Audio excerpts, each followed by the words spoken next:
우리 주님을 사랑하시면 아멘 합시다.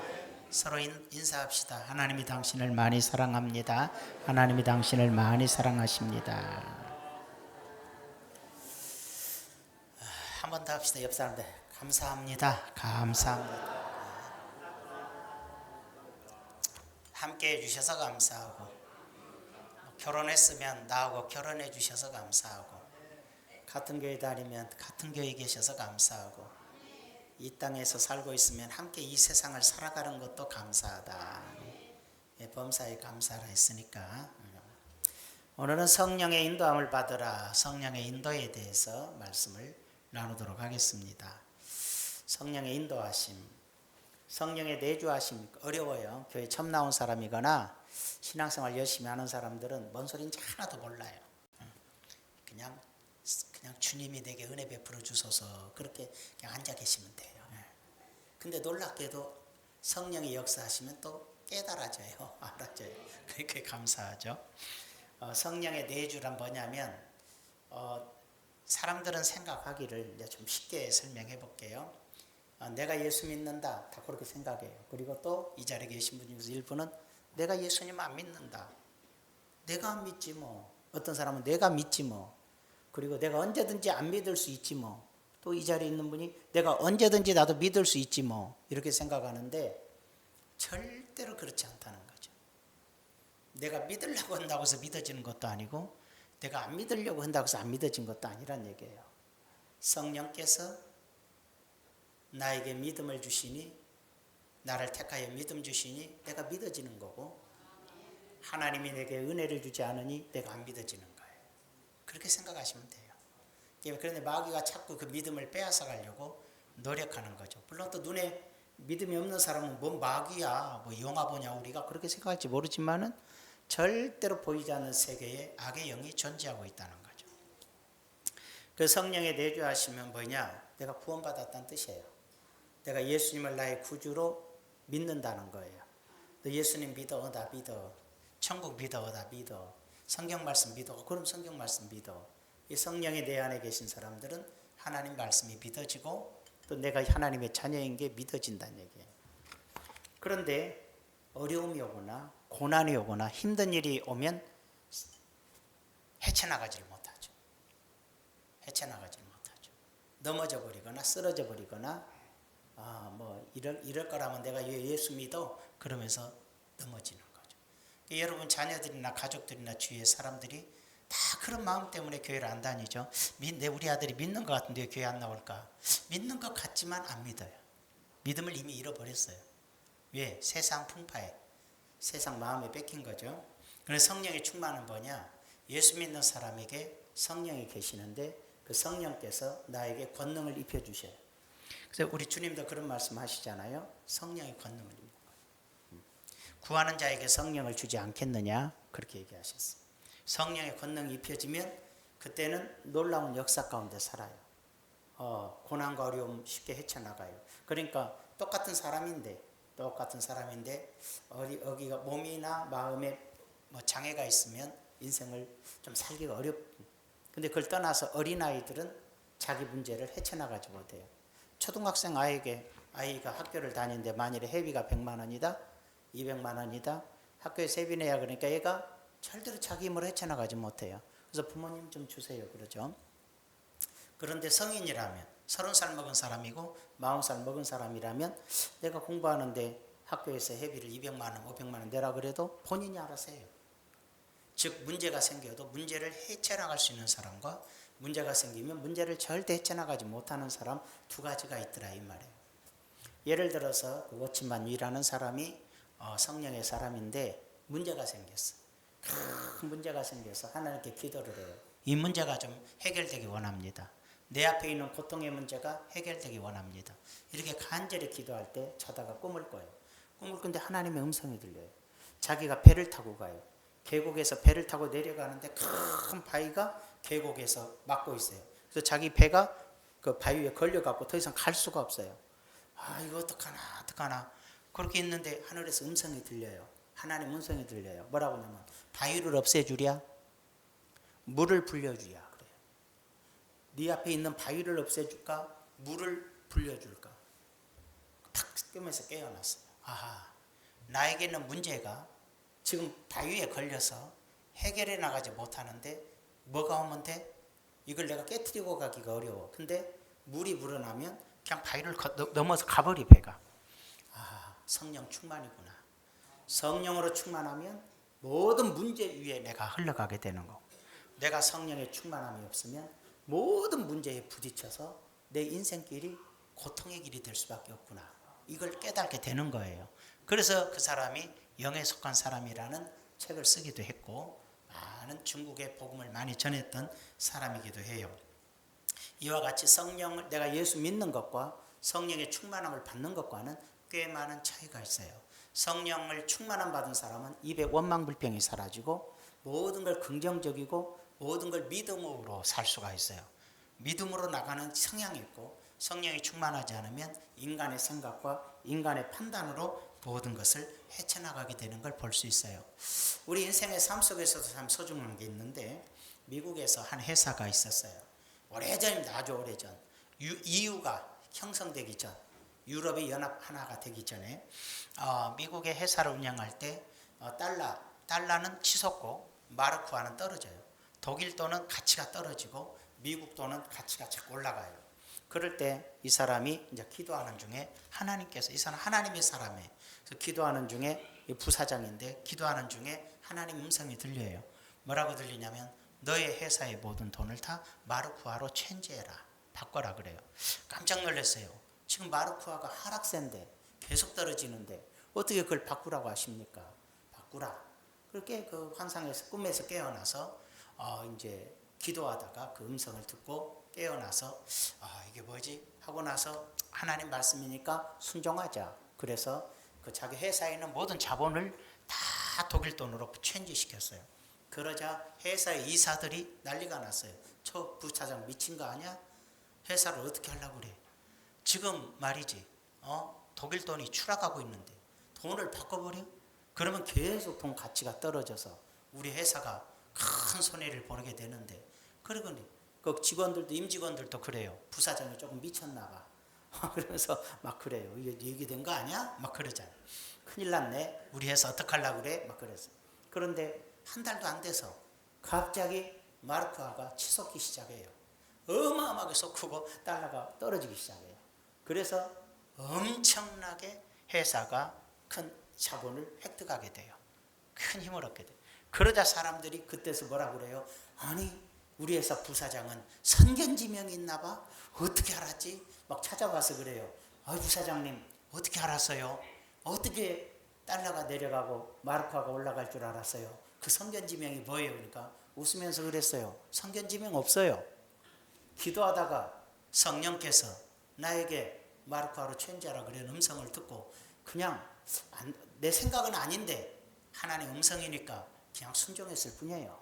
그렇게 얘기를 했어요. 여러분, 인생을 살아갈 때 예수 믿는 사람들이 성령의 음성을 듣고 살면 승리하게 돼 있어요. 그렇지만은 내 생각과 내 판단과 눈앞에 보이는 걸 쫓아가면 항상 어려움과 큰 바위에 부딪히는 것처럼 문제 앞에 서게 되는 것을 볼 수가 있어요. 여기까지 이해가 되시면 아멘. 그 성령께서 보여주는 게 있어요. 첫 번째 한번 볼까요? 성령이 우리에게 보여주는 거 오늘 세 가지로 말씀드리겠는데, 영적인 면이에요. 성령이 보여주는 영적인 면을 한번 볼까요? 첫 번째로 마태복음 4장에서 보면 마귀가 보여주는 게 있어요.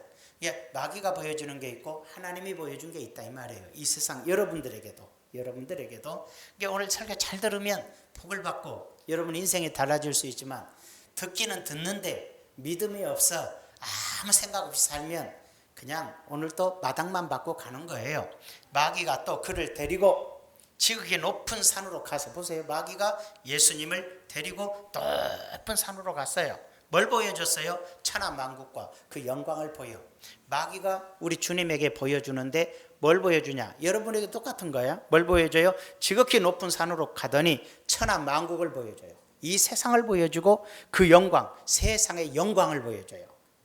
그 속에 부귀, 영화, 권세 다 보여주는 거예요. 이르되 내가 만일 내게 엎드려 경배하면 이 모든 것을 내게 주리라.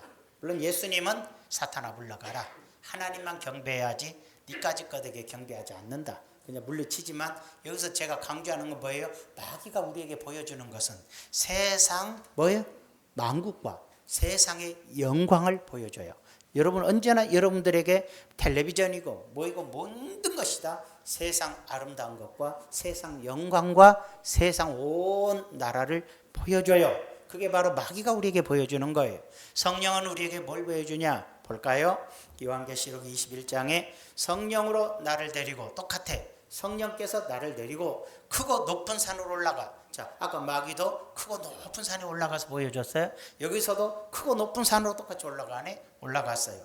하나님께로부터 하늘에서 내려온 거룩한 성 예루살렘을 보이니 뭘 보여줘요? 하나님 나라의 예루살렘 성을 보여줘요. 하나님의 영광이 있어. 그죠? 그 성의 빛이 지극히 귀한 보석 같고 벽옥과 수정같이 막더라. 거기까지 멈춰요. 하나님의 영광을 보여줘요. 자, 아까 마귀는 뭘 보여줬어요? 세상 만국과 세상의 영광을 보여줬어. 성령은 우리에게 뭘 보여줘요? 하나님의 천국과 하나님의 나라와 세상 나라가 아니라 하나님의 나라와 하나님의 영광을 보여줘요. 성령은 우리에게 하나님의 영광을 보여줘요. 하나님의 나라를 보여줘요. 내 마음에. 그러나 마귀는 여러분 마음속에 세상 나라와 세상의 영광을 보여줘요. 그래서 예수님을 똑같이 믿는 것 같아도 세상 사람이야 그냥 세상 영광 보고 가는 거고, 우리 믿는 사람마저도 문제가 되는 게 뭐냐? 세상 영광을 따라가요. 예수 믿는다 그러면서 모든 사람이 세상의 부귀영화, 세상 나라와 세상 영광을 향하여 마음을 다 뺏기고 살아요. 그래서 이 세상 나라 막 이 세상 것만 구하거나 이 세상 것에 속하거나 이 세상에만 관심을 가져요. 목사가 그래요. 성도가 그래요. 어떻게 되겠어요? 그래서 한국의 기독교를 타락했다 그러는 거예요. 대한민국의 기독교가 왜 타락했어요? 모든 목사들이 세상 영광을 누리려고 그래요. 정치적으로도 유명한 사람 되려고 그러고, 세상에서도 부귀한 사람 되려고 그러고, 이쪽 저쪽에서 높은 사람 되려고 그러고, 하다못해 뭐 경찰서에서도 목에 힘 좀 줘보려고 그러고, 온갖 세상 것에 대한 세상 영광에 집착하게 돼요. 그 성도들도 마찬가지예요. 성도들도 똑같이 세상 만국과 세상의 영광을 추구하면서 살아가는 거예요. 목숨 걸고 세상 것을 내 마음속에 세상 것으로 꽉 채워놓고 사는 거예요. 그러나 여러분 안에 성령이 충만해지면, 여러분 안에 예수 믿는다 이 정도가 아니라 하나님의 권능이 나를 지배하기 시작하면 달라지는 게 뭐냐? 내 마음에 하나님 나라를 보고 내 마음속에 하나님의 영광을 본다 이 말이에요. 내 마음속에 하나님의 영광을 채우고 하나님의 나라를 채운다 이 말이에요. 여러분 마음속은 지금 세상 것으로 꽉 찼습니까? 하나님 것으로 꽉 찼습니까? 하나님의 나라의 영광으로 채웠습니까? 세상의 영광으로 채우고 삽니까? 이게 육신에 속한 성도냐 영에 속한 성도냐의 차이예요. 사람들과 대화해보세요. 여러분의 부모님과 대화해보고 여러분의 친구들과 대화해보고 여러분의 자녀들과 대화해보세요. 그들의 마음속에서 오직 세상밖에 없다면 믿지 않거나 하나님 믿는데도 육에 속해서 세상 것을 본다 이 말이에요. 예수님 말씀하시기를 나는 이 세상이나 이 세상 것을 사랑하지 않는다 그랬어요. 내가 이 세상 것이 내 거라면 하늘의 천사들을 12영을 불러 12덩을 불러 사단과 같은 거예요. 이 땅을 정복했을 것이다. 내 나라는 이 세상에 속한 것이 아니다. 아이고 이 세상을 벗어나서 어떻게, 아니요, 주님이 오시면 이 세상이 아니야. 하나님의 나라로 만들어져. 하나님의 세상으로 바꿔져. 그래서 이 땅에 살든 안 살든 간에 우리는 하나님의 나라를 바라보고 하나님의 영광을 보는 신앙을 가질 때 영적인 사람이고 성령에 충만한 사람이라 볼 수가 있어요. 이해가 되시면 아멘 합시다. 자, 성령은 뭘 보여줘? 하나님의 나라와 하나님의 영광과 또 뭘 보여줬어요? 예루살렘 성과 12문을 보여주고 12천사를 보여주고 그 문두리에 있고 이스라엘 12지파의 이름을 보여주고 또 뭘까? 12기초석을 보여주고 예수님의 12제자의 이름을 보여주고, 이거 내 마음속에 우리 주님의 12제자가 누구지? 12지파가 뭐이지? 하나님의 나라가 뭐이지? 이런 뭐 굉장히 그럴 때가 있었어요. 여러분이 은혜 받았을 때는 마음속에 하나님의 말씀, 하나님의 뜻, 제자들이 누군지 어떻게 살았는지 이런 데 관심인데 지금 뭐 이순신 장군이 누군지 맨날 이런 거예요. 어떤 대통령이 어떻고 어떤 대통령이 온갖 세상 것인 거. 자, 우리의 신앙이 예전에 비해서 어마어마하게 타락했어요. 그래서 한국 기독교는 영적인 것을, 영적인 면, 성령이 보여주시는 영적인 걸 보지 못하고 있잖아요. 육에 마귀가 보여지는 걸 보고 따라가는 게 현 시대의 교회인 거 아닌가요? 아까 저쪽에서 커피숍에서 앉아있는데 우리 권사님 한 분이 그래요. 아이고 목사님 친구 하나가 없어졌어요. 그래서 뭔 친구가 없었? 누가 돌아가셨어요? 그랬더니 그게 아니라 우리 교회 오시던 나춘야 권사님이 이제 안 온대요. 그래서 왜요? 그랬더니 뭐 저쪽에 교회에서 막 하나 쫓아와서 난리쳐갖고 그리 데리고 왔대요. 그래서 아이고 내가 그 교회를 보니까 한심하다. 왜 그런 미친 짓을 하냐? 여러분 정상한 교회는 그가 원하는 대로 살도록 해주는 거예요. 그가 이 교회를 떠나고 싶어 하면 축복해서 보내드리는 거예요. 뭔 말인지 알아요? 그가 이곳에 오고 싶어 하면 축복해서 다니는 거예요. 당신이 이 교회를 다니고 싶고 행복하다면 그냥 가세요. 안 됩니다. 뭔 소리를 어떻게 해서라도 막 강압적이고 억압하고 해서 그렇게 해버리면 그게 교회입니까? 우리 한국 교회가 그런 식이에요. 그런 식인데 참 부끄러워요. 제가 모르는 교회도 아니고 똑같은 순복음 교회고 서로 잘하는데 하는 짓거리가 그러면 아이고 참 마음이 아파요. 왜 그딴 식일까? 저는 그냥 아무 소리 안 하기로 했어요. 그 목사님 만나서 왜 그런 짓에 그렇게 하고 싶지도 않고 사람에게는 인격이 있고 사람에게는 인격적 존중함이 있는 거예요. 그 선에서 멈추는 거예요. 좀 중요한 거예요. 억압하는 건 교회가 아니에요. 죄송해요. 우리 집사님 죄송해요. 우리 집사님이 우리 교회 소속증명서 띄워달래요. 그래서 뭔 소속증명서를 취직하는데 교회에 소속증명서가 필요 안 하는데 그래서 왜요? 그랬더니 또 2통이나 띄워달래요. 와, 참 이상하다. 다 팔아먹을 것도 아니고 이게. 그래서 또 원하는 대로 소속증명서를 떼줬어요. 그래서 이유가 뭡니까? 제가 물어봤더니 예전에 다니던 교회에서 막 전화가 오상가 막 그래서 저 이미 가까운 교회에 등록해서 다닙니다. 그러니까 못 믿겠다고 막 또 그러면서 하니까는 왜 그래요? 치사하게.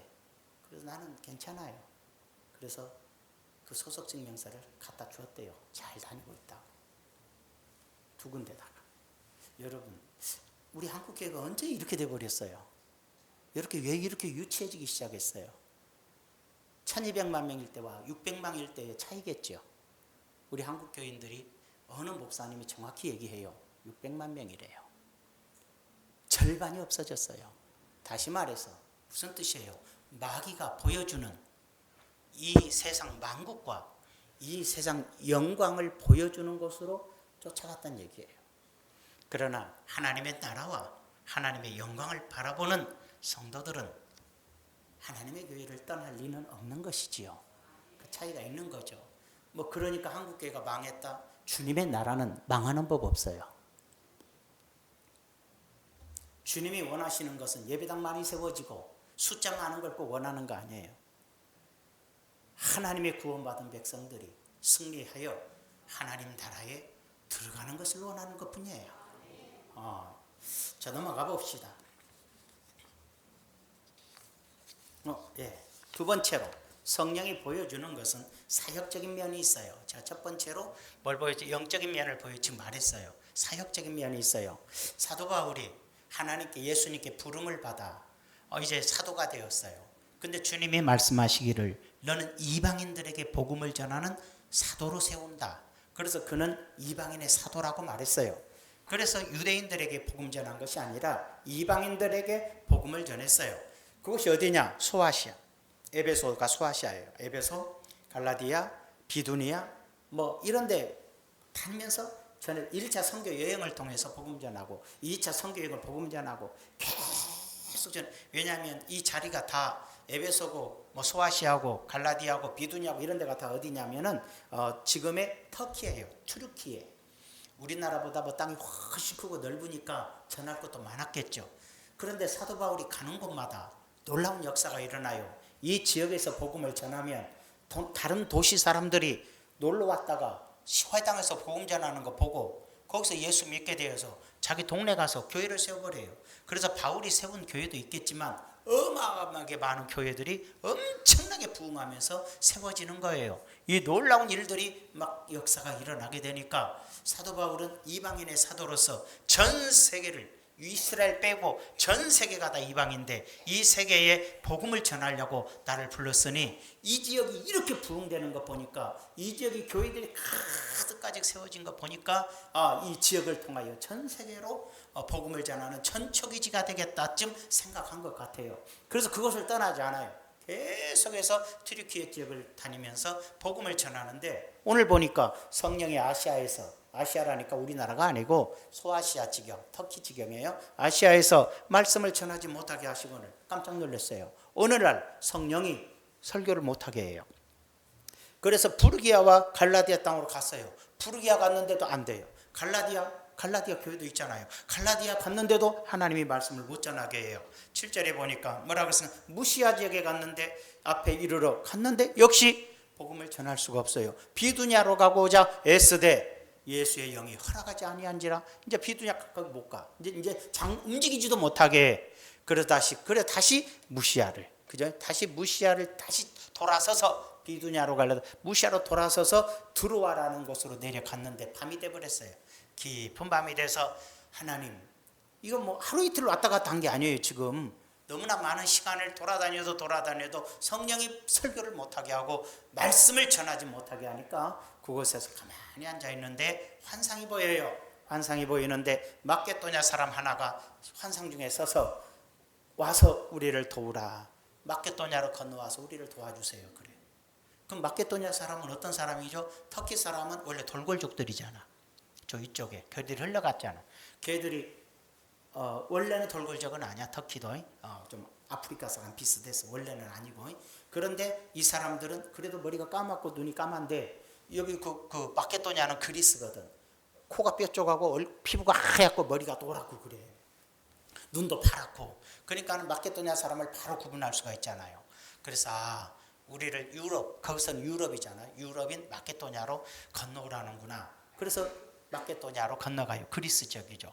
가자마자 성령의 역사에 필리포교에 세워지고, 내려와서 데살로니가에 세워지고, 옆으로 베레아 교회에 세워지고, 배 타고 건너가 아테네로 갔다가 고린도 교회에 세워지고, 거기서 많은 교회를 세워지고 하나님의 일을 하다가 성령이 어디로 가라 그래요? 로마로 가라 그래요. 이탈리아 로마로 가라. 그러자 성령이 그래요. 네가 로마로 가면 너를 결박할 것이고, 네가 감옥에 갈 것이고, 네가 고통을 당할 거지만 로마로 가라. 주위에 예언하는 사람들이 이렇게 결박당하니까 가지 마세요. 나도 안다. 그지만 성령이 나보러 가라신다. 그래 로마까지 가게 돼요. 그래서 로마의 복음이 전해지고 결국 로마에서 순교하죠. 그런데 세월이 지나서 보니까 로마는 복음화가 돼요. 로마가 복음화가 돼요. 근데 자 보세요. 바울이 떠난 이후 세월이 좀 흐르면서 이 투르키예 지역이 어떻게 돼요? 거기서 복음의 기지를 삼고 싶었던, 어마어마하게 예수 많이 믿던 그 지역은 돌골족들이 내려와서 점령을 해서 다 이슬람 국가, 회교 국가가 돼요. 그리고 이 회교 국가가 어느 선까지 퍼집니까? 바로 이탈리아 로마를 중심해서 영국, 프랑스, 독일, 스위스, 이런 나라들, 그러니까 서유럽 지역, 그리스까지 해서 서유럽 지역에 요만큼만 남겨놓고 서유럽 이상 북유럽이고 보이고 다 아프리카까지 다 회교가 돼요. 이슬람이 돼요. 몇 년간? 600년 동안 유럽의 요만큼 땅덩어리 서유럽 지역 빼고는 전체가 다 회교 나라가 돼요. 오스만 토르크가 다 정복해서 전 세계가 회교가 돼요. 그 속에서 이 기독교가 600년을 견뎌내요. 스페인도 마찬가지고, 스페인은 정복당했지만 당한 채로 견뎌내고 나머지는 정복당하지 않고 버텨내요. 600년의 세월이 흐른 다음에 힘을 얻기 시작해서 이 회교를 물리치기 시작하면서 다시 기독교가 정복하기 시작해요. 이겨내기 시작해요. 그리고 오늘날처럼 전 세계로 기독교가 퍼쳐서 지금 우리나라에게까지도 전 세계가 다 기독교로 번영을 이루게 된 거예요. 하나님의 뜻이 어디 있어요? 만일에 바울이 인간의 눈에 보이는 걸로 그 자리에 머물길 원했다면 기독교는 거기서 끝나버렸어요. 그러나 성령의 뜻에 따라, 사역적인 면에서 성령의 뜻에 따라 로마로 건너가 순교하고 거기다 복음의 씨를 뿌렸기에 그 지역만 견뎌내면서 나중에 전 세계를 복음화시키는 터를 이루게 된 거예요. 바울이 생각했던 이방 사역의 터가 바울의 눈에는 터키였다면 하나님은 로마였던 거예요. 그리고 성령은 그리로 이끌었고, 여러분 잘 생각해봐요. 많은 사람들, 죄송해요, 그냥 간단하게 얘기할게요. 많은 사람들이 이제 제가 성남에서 개척했을 때 많은 사람들이 찾아와요. 후배들이 다 분당에다 개척을 해요. 굉장히 많은 우리 후배들이 분당에다 개척을 했습니다. 왜 분당에다 개척하냐? 성남도 많이 들어오기도 했고 개척했어요. 물어보면 그래요. 이렇게 얘기하더라고. 분당에 가야 큰 교회 되죠. 분당에 가야 부흥하죠. 성남은 다 가난하고 힘들고 어려워서 교회도 힘들고. 사실 제가 성남에 개척을 하는 것도 저는 저 목동이나 그때 마천동만 생각했어요. 저 서울에서 개척하고 싶었어요. 성남에서 3년을 살았지만 거기서 개척하고. 용서하고 들으세요. 그 당시에 제가 어렸을 때 성남은, 죄송해요, 사람 살 곳이 아니에요. 너무나 비참해요. 사이다 한 잔이 너무 귀한 동네예요. 우리 요즘 저도 안 먹는데. 그래서 예배 끝나고 나면 성도님들이 전도사님 하고 주는 것이 사이다 한 잔이었어요. 그만큼 소중했던 거예요. 그렇게 가난했어요. 제가 그랬잖아요. 학생들이 한 50명 됐는데 걔들이 늘 소원이 뭔 줄 알아요? 제 방 하나 갖는 거였어요. 자기 방 하나 갖는 것이 소원. 여학생들이 얼마나 불편하겠어요. 그때만 해도 애들도 많은데. 그렇게 가난한 지역이었어요. 저는 그래서 그걸 생각하지 않고, 그리고 신앙도 야리꼬리했어요. 여기서 예언한다, 저기서 예언한다, 막 부흥이 한다 그러면 다 누워갖고 쓰러져 있고 막 뭔 짓인지를 모르겠어요. 나는 야, 신앙도 이상하고, 또 어떤 교회 가면 막 정죄하니라고 막 한쪽은 정죄에 물들어 있고 한쪽은 신비주의에 물들어 있고, 좀 지역사회가 가난하니까 그런 현상이 일어나더라고요. 하나님 저를 왜 이곳에 보냈습니까? 그래서 이제 3년 넘어서 있다가 떠났는데, 개척을 하려고 할 때는 저렇게 그렇게 꿈을 꿨는데 하나님이 다 막으셨어요. 그리고 하나님이 제게 음성을 주시고 깨닫게 해주면서 성남으로 가게 했어요. 그래서 야, 뭐야, 하나님 왜 제가 갑니까? 그랬어요. 그랬더니 주님께서 제 마음에 깨우쳐 주기를, 네가 잘 아니까. 그래서 제가 성남으로 왔어요. 있던 교회에 이만큼이라도 단 한 명의 영혼이라도 피해 줄까 봐 저를 끝자르기로 갔어요. 물론 주님도 그걸 허락하셨고. 그래서 거기서 이제 사역을 했어요. 그래서 저는 알기 때문에 기초나 교리에 집착해서 정죄하는 습관이 들고, 기도니 뭐니 기도 열심히 해서 막 하는데 신비적에 물들어서 막 신령한 자도 있고 너무 혼란하니까 저는 철야 예배를 드려도 성경을 공부시켰어요. 철저히 하나님 말씀을 공부시키고 그 다음에 철저히 기도하고 그렇게 달려왔어요. 그냥 교회 부흥을 위해서 일하지는 않았어요. 하나님 말씀을 바로 가르치는 것에만 집중을 했어요. 성경을 바로 가르쳐서 신앙이 이상해지지 않도록, 잘못된 신앙생활 하지 않도록. 어느 날 꿈을 꿨어요. 큰 장충체육관 같은 곳에 그 집회를 하더라고. 성남시였어요. 제가 하나님 보여준 거예요. 근데 뭐냐, 거기에 딱 보니까 딱 문을 열어보니까 강단에 목사님 가운을 입고 딱 서 있는 분이 있는데 수많은 사람들이 몰려 있는데, 거기서 그분이 설교를 하는데 어떤 사람인지 알아요? 얼굴이나 머리는 중이에요. 껍데기만 목사 가운을 입었어요. 이게 이 지역의 참상이라는 거예요.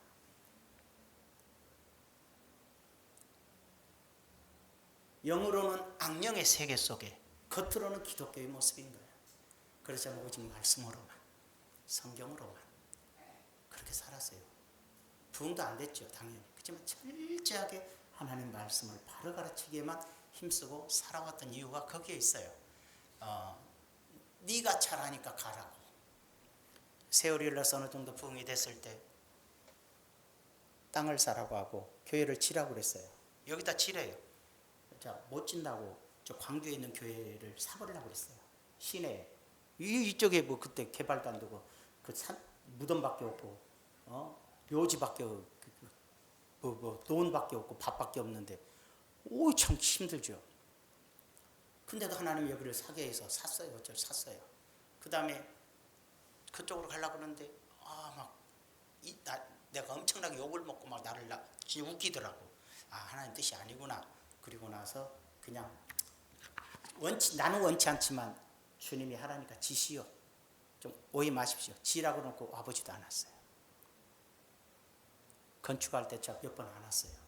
왠 줄 알아요? 뭐가 내 마음이 좋겠어요.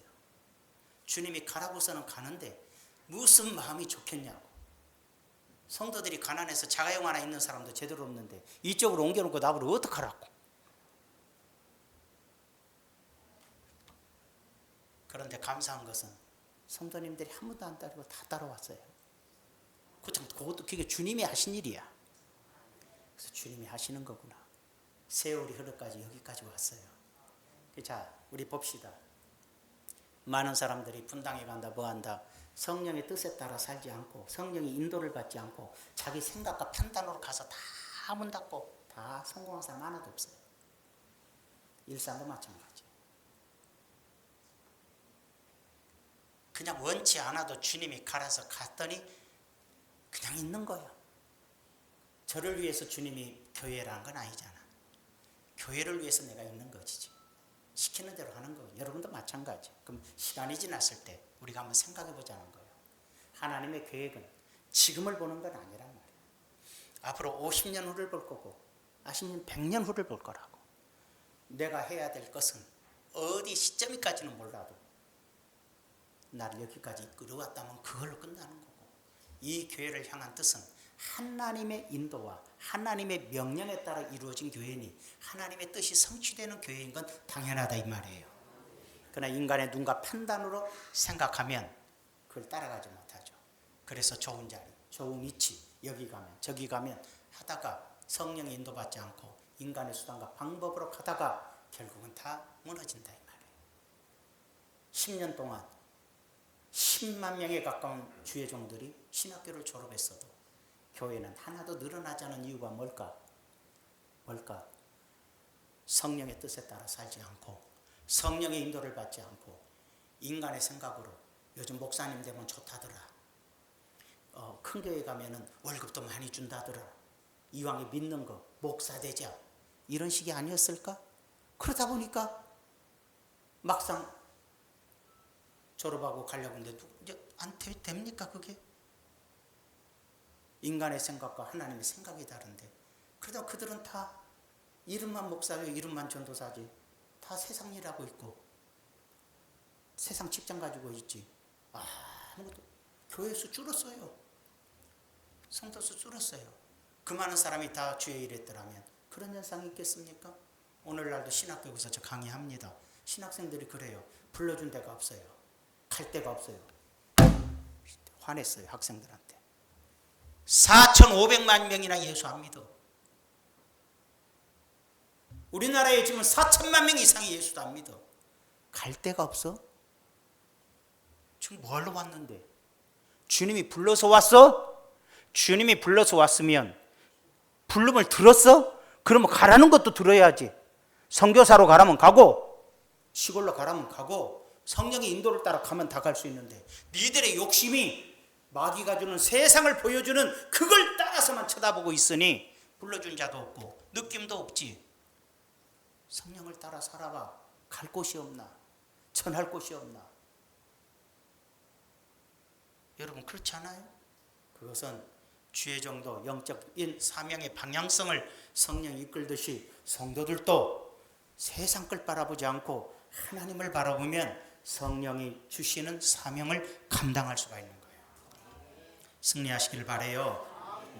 마지막으로 뭐가 필요할까? 성령이 보여주시는 생활적인 면을 말씀드리고 싶어요. 우리 생활적인 면이란 뭐냐면은 결혼의 문제, 그죠? 가장 큰 문제죠. 직장의 문제, 사업의 문제, 자녀의 문제, 가정의 문제도 다 이런 게 이제 생활 문제야. 간단히 말씀드리면 저는 많이 아팠어요. 21살에 사고를 당해서 너무너무 많이 아팠어요. 그래서 대수술을 3번 해서 3번 정도는 제가 죽었다 살아났어요. 한 번은 진짜 내 영혼이 빠져나왔다가 들어왔고, 한 번은 빠져나오기 전에 살았고, 한 번은 잘 모르겠어요. 근데 대수술을 그렇게 하면서 하나님이 살려놓은 이유가 있겠다 해서 살았는데, 그래서 몸이 너무 해약하고 안 좋기 때문에 이제 기도를 많이 했어요. 이제 저도 결혼도 해야 되는데, 근데 또 그렇게 멀쩡하니까 좋아하는 여자들은 많았어요. 인기가 좀 있었어요. 말도 재밌게 잘하고 그러니까.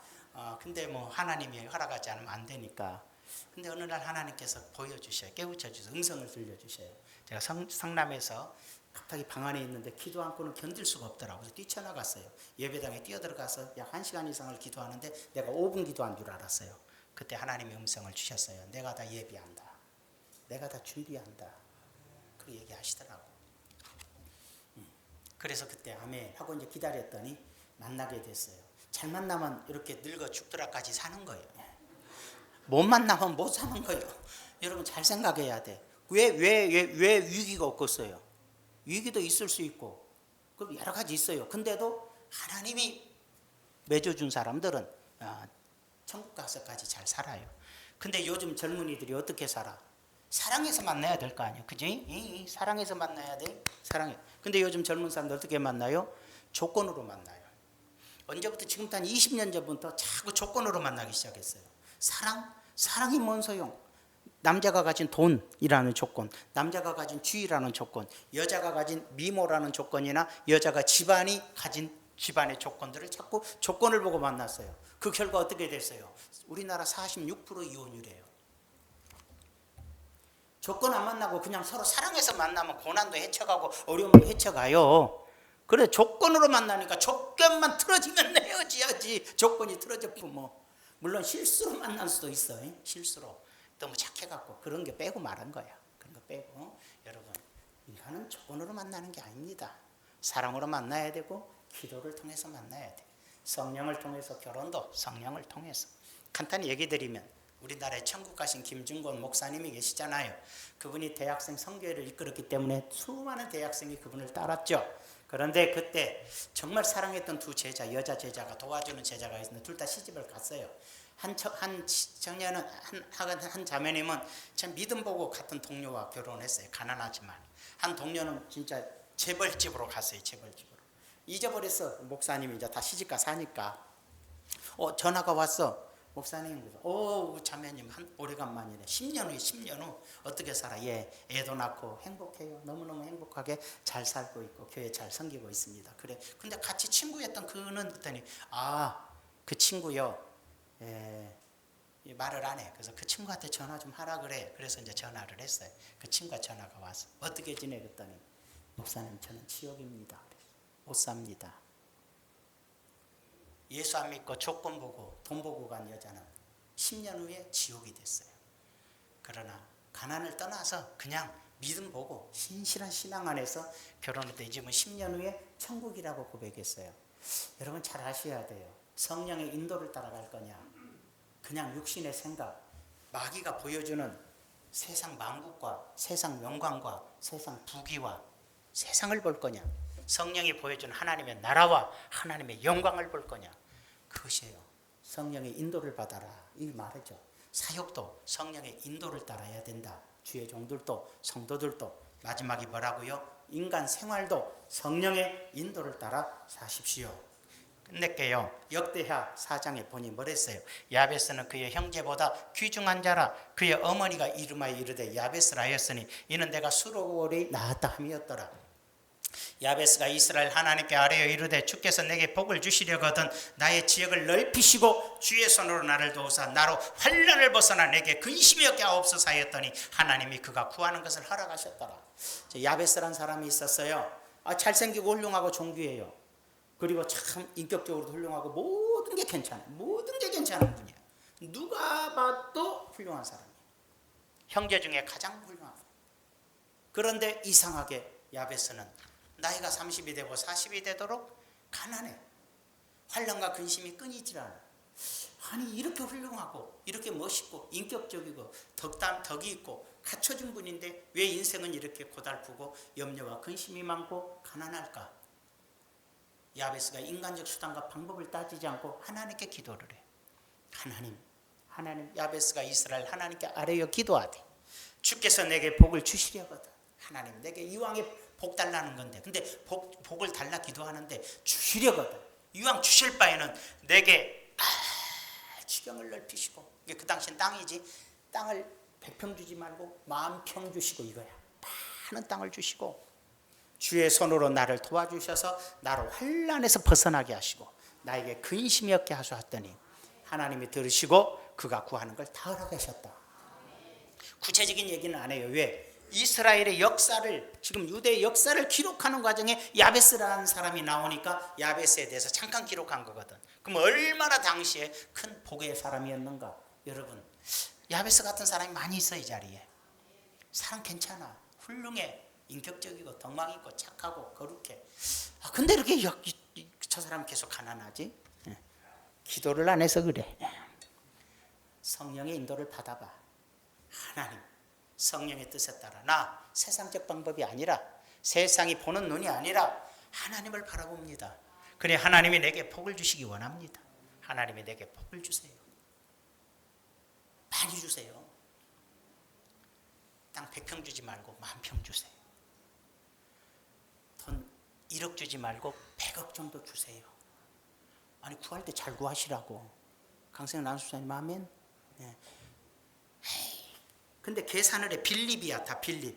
내가 한 달에 얼마 받는데 100억? 아이고, 500살 돼야 되겠다. 요건 이런 사람이 복을 못 받는 거예요. 하나님이 주시면 그냥 주시는 거지. 뭐 내 월급에서 주시나? 하나님이 주시는 복을 구함으로써 하나님을 바라보고 하나님의 영광을 보고 복을 구하는 거예요. 생활적인 면에서. 이제 하나님을 통해서 복을 받는 것과 인간의 수단과 방법으로 세속적인 마음을 뺏겨서 받는 건 내 영적인 걸 잃어버리는 거고, 이쪽은 영혼이 잘된 같이 범사가 잘되고 모든 것이 형통하는 복이 되는 거예요.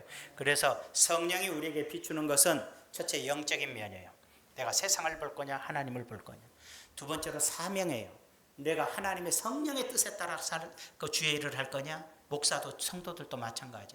내가 똑같이 주님의 일을 할 때 성령이 시키는 대로 할 거냐, 인간적 수단과 방법으로 쫓아다닐 거냐. 이 차이가 있는 거예요. 세 번째로는 내가, 내 자녀가 잘 되고 내가 복을 받고 내 사업이 잘 되는 게 기도를 통해서냐, 하나님을 향한 기도를 통해서냐, 인간과 수단과 방법, 우리 조상 할아버지 돈을 뺏어와야겠다, 이런 방법이냐, 차이가 있더라는 거예요.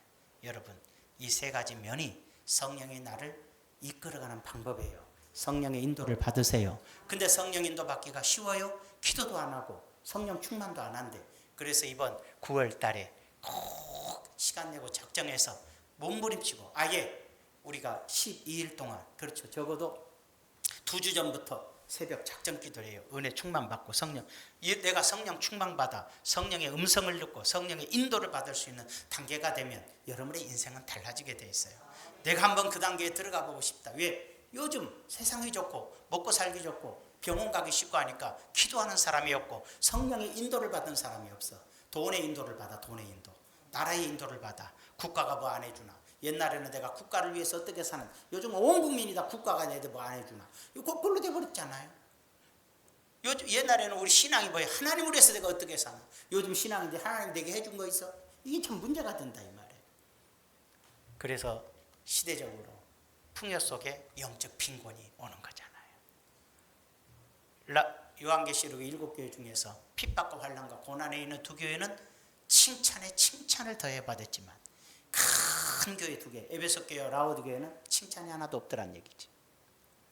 칭찬이 없는 건 아니었어. 에베소 교회는. 근데 뭐라 그랬어? 회개하지 않으면 촛대로 옮기겠다. 너 교회 아니다 이 뜻이야. 라오디아 교회는 토하에 내쳐버리겠다.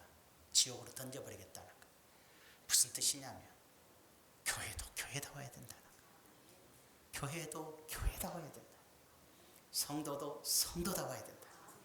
숫자 노름하고 자랑하고 여기저기 다 끌어다 훔쳐다가 채워놓고 세상에서 내가 왕이다 하는 그런 걸 하나님이 기뻐하지 않는다 이 말이에요.